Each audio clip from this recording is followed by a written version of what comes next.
McDaniel. Can I have parties announced for the record for the state Daniel as part of the text. defense? Marissa Giovanco for Mr. McDaniel. And are you Clarence McDaniel? Yes. All right. You entered a plea in this case on June 27th. To count one, you entered a plea of guilty. State waived count two without objection. The court found there was sufficient evidence to find you guilty. The court deferred finding of guilt. According to the plea bargain agreement, state is proceeding on count one. They're asking that your punishment be assessed at a cap of 5 years in the prison. There's a $2,000 fine. It will run concurrent with County Court 14, cause number 726688. They're taking in consideration the following County Court 14, cause number 726689, 726690. There's to be restitution payable under County Court cause number 726689 and 726690. The state is silent on your application. All right, have both parties had a chance to review the PSI report, state? Yes. Defense? Yes, Judge. Any objections, state? No. Defense? No, Judge, just some clarifications that I'll clarify with witnesses. All right, you may proceed. State is silent. Thank you, Judge. Defense calls Katina McDaniel. All right, Katina McDaniel. Hello. All right, can you raise your right hand? Yes, ma'am. Do you solemnly swear or affirm the testimony you give will be the truth and nothing but the truth, so help you God? I do. Yes, ma'am. All right, you can lower your hand if you'll state your name for the record. Katina McDaniel.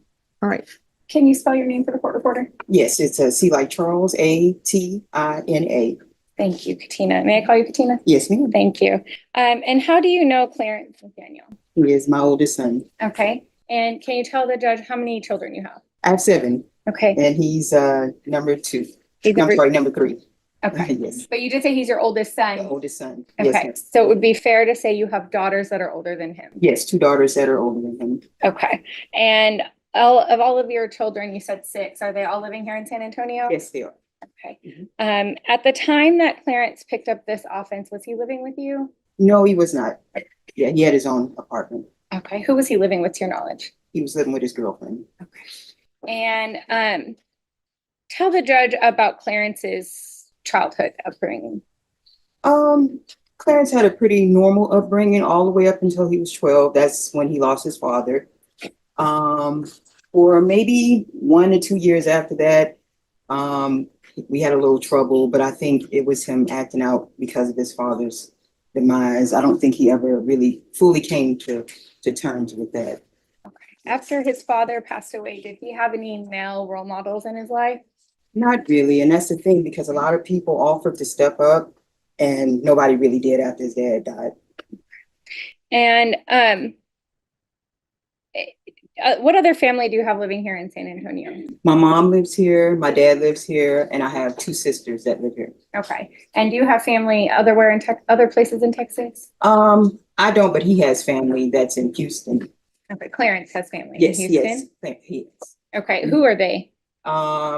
His other grandmother lives there, and then he's got 2 uncles and 4 aunts that live out there. Okay. Mhm. And how old is Clarence? Clarence will be 24 this year in December. Okay. Has he had any adult criminal history, adult convictions that you know of? No.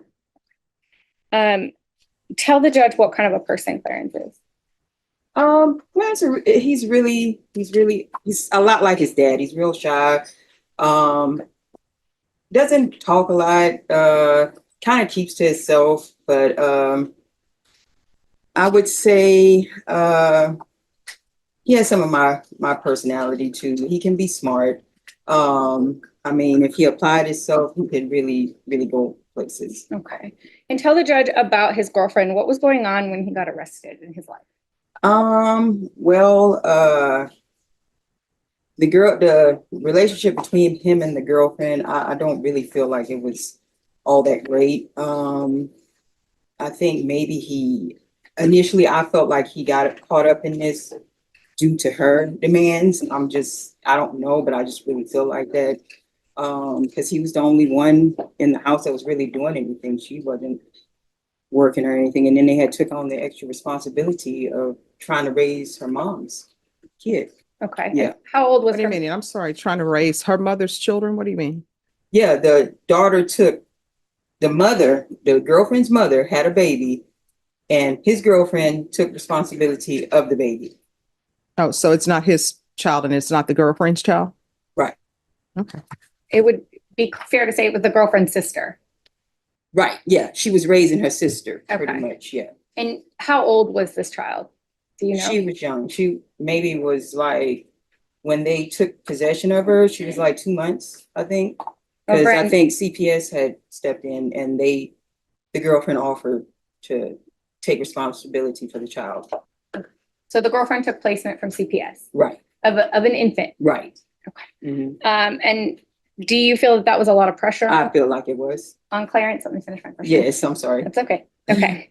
And you understand we're asking the judge to give Clarence a chance at probation. Yes. If Clarence were to get out of jail, where would he live? He could reside with me, my mother, his grandfather. He's got a choice of places he could go. And is there an opportunity possibly waiting for him in Houston? Well, there is an aunt. I think she was one of the ones that submitted a letter that said that she owns a trucking company and she would be willing to give him a chance to come and drive for her company, the Tammy McDaniel. Okay. Mhm. And do you feel that being in custody, or I'm sorry, have you talked to Clarence while he's been in custody? Oh, yeah. I talk to him all the time. Okay. And do you feel that he has accepted responsibility for what he did? Yes. Do you feel that he is willing and motivated to do treatment or anything the judge asks of him on probation? I really believe he will. Are you able to be there and support him if need be through probation? Oh, yeah. Most And- definitely. And anybody else in the family? Does he have any other Yeah, people who will he's support him? got support of both my sisters. He's got my brother-in-laws, his grandfather especially will definitely, yeah, Okay, so he has a big support a system. big support system. Yes. Is there anything else that you want to tell the judge? I mean, he's young, he's made some mistakes, Made some choices. made some choice, and I agree with that, yes. And I tell him that all the time, you're an adult, I can't watch over you, but I really feel that if he's given another opportunity, that he will get it correct this time, because he's made a lot of bad decisions, but I think he's finally coming to terms with those decisions. So, and he told me, the last time he talks, he wants to work. He wants to get out, get him a job. He realizes that now the way that the route that he chose was not the best route. So now he's more motivated to go out and work a regular job and make contribute to society the way that he should. I haven't had any contact with the ex-girlfriend, but I'm urging him or asking him, I think he should probably do this journey by himself. All right, any questions? Nothing. All right, so let's get to the crux of the situation. Here's the problem. He's out selling drugs. Right. And in the PSI report, he's saying you were not a good parent. His father wasn't a good parent. That his father went to prison, that you went to jail in 2017, and you all were always arguing and fighting in the house, and he got physical. So let's talk about that, because I'm trying to understand who he is and why is he here before me selling drugs. Yeah, it did get physical between me and my late husband. I will admit to that. I don't feel like I was a bad parent. I did go to jail for a year. I came back out, got my nursing license, and went to work. So it wasn't like I was just, continuing this cycle. That was 8 years ago. So I'm like, why is he selling drugs? That's what I'm trying to get to. And I'm trying to understand there is nothing then in his background that suggests that he should be selling drugs. I agree. And when people sell drugs, they ruin other people's lives. So why is he selling drugs? And it's not his girlfriend's fault that he's selling drugs. He's not 10 and Right. she's giving him instructions. He decided to do this on his own. So the question is, why? Even though why is not an element of the offense, why? Because otherwise he should probably go to prison, because he's just being a predator on people who have addictions. I don't really feel like he's a predator because he's never done this type of activity before. Well, I mean, if he had a record of this, I would agree with that. But this is the first time that I'm aware of him out here doing such things. This is the first time he got arrested for it. And he got arrested because they did an undercover sting, I guess, Right. with him. Right. So he was setting up a buy. And he was doing it through text messaging. Yeah, and when the attorney presented me with that, I had no idea Yeah. that was going on. So I honestly don't understand why I should give him probation because he's selling drugs. And then next thing you know, he's doing an evading arrest.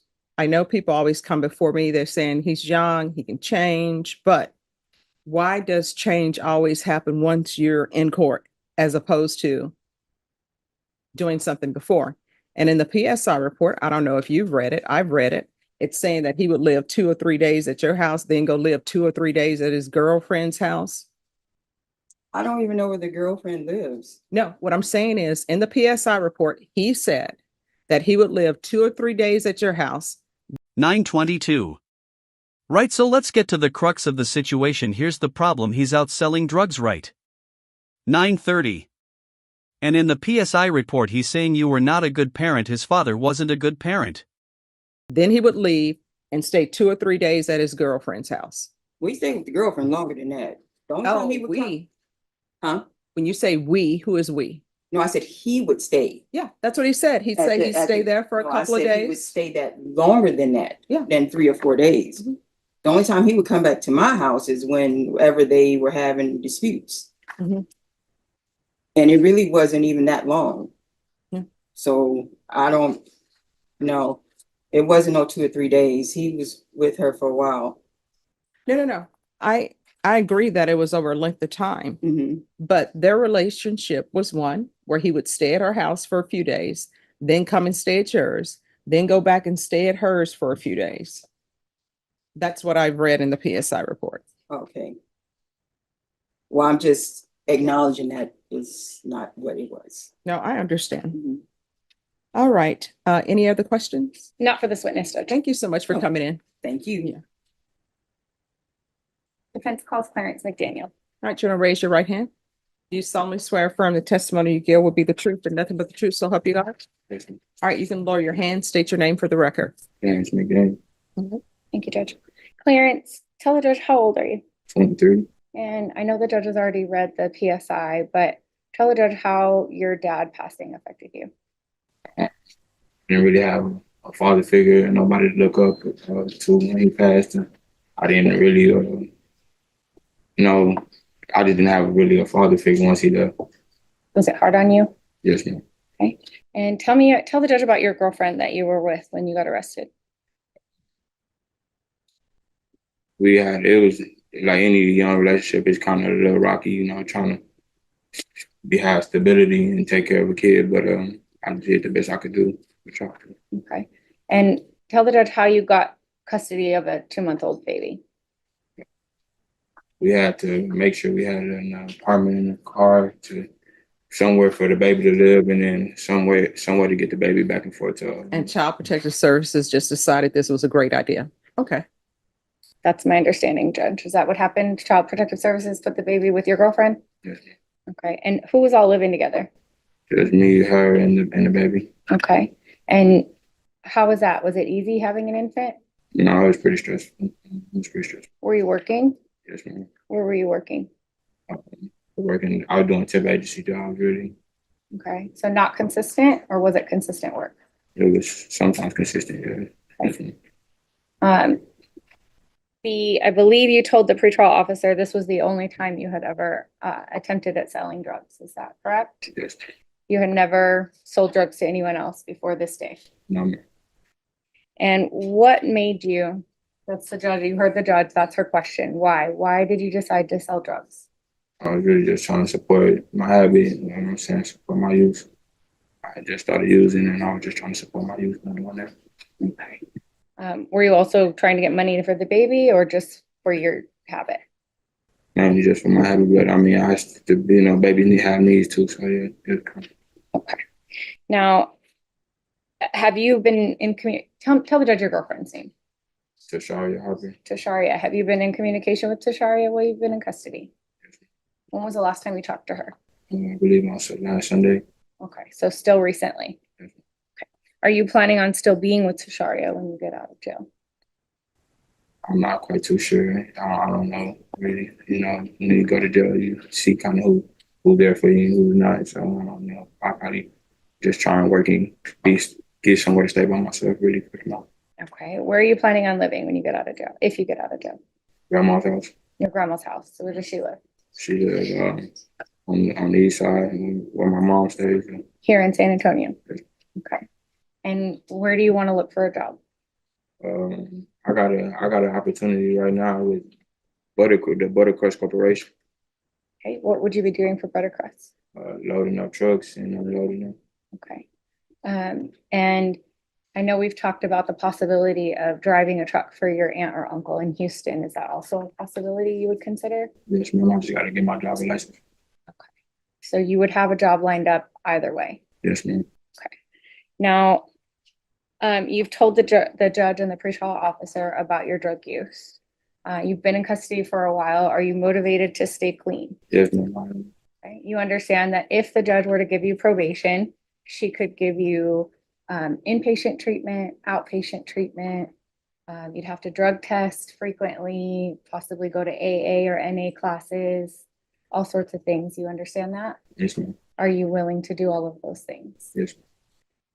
Have you ever been on probation before? Yes, ma'am. One time. For what kind of a case? Possession of marijuana. Misdemeanor case? Yes, ma'am. Have you ever been on any sort of felony probation?